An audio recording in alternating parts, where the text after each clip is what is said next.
Well, hi. Well, I've been reading lately about adding helper or pusher operations to model railroading. I like the idea of having a helper set push a train up a hill. I think it must be really fun and interesting to try to match the speed of the power at the head end with the speed of the helper set pushing from behind. I think it'd be a lot of fun to watch a train be assisted upgrade on my layout by a helper set, and then once it reached the summit to have that helper set depart on the fly. These, of course, are things that are readily achievable using DCC. Well, how cool is that, right?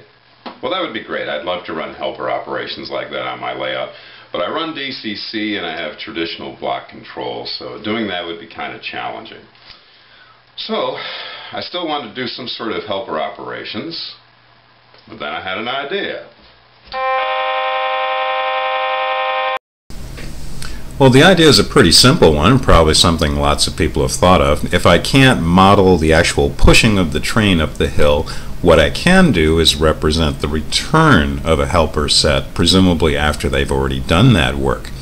For me, it would be easy just to place a pair of locomotives somewhere on the layout, staged somewhere, perhaps on a hidden portion of the layout, like behind this building here on the upper level, and then when the time came, I would call that helper set out.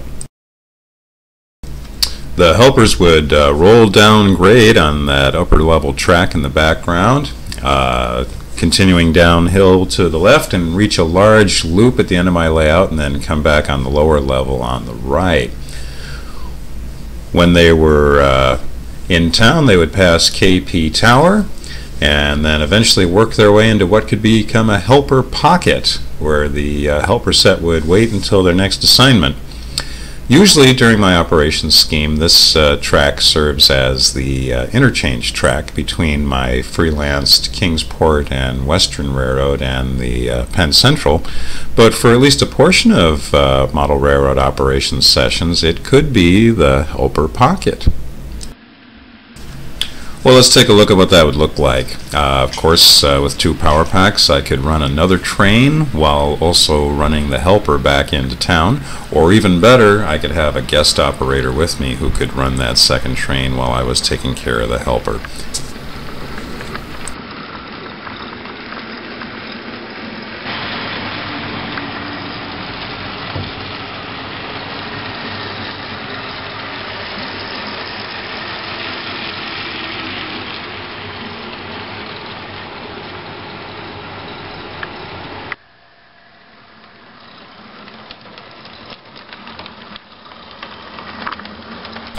And of course it would roll a little more slowly into the pocket when I wasn't trying to narrate and control the throttle at the same time.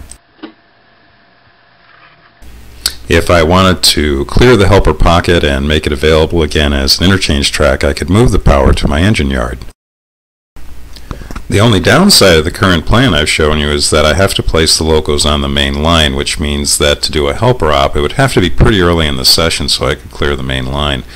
If, however, I found room for a short siding behind or inside this building, then I could set the helpers there and bring them out anytime I wanted. Well, that's the idea. If you run DC and can't run helper ops like in this staged photo on my layout, at least you can simulate the return of a helper set back to its home base.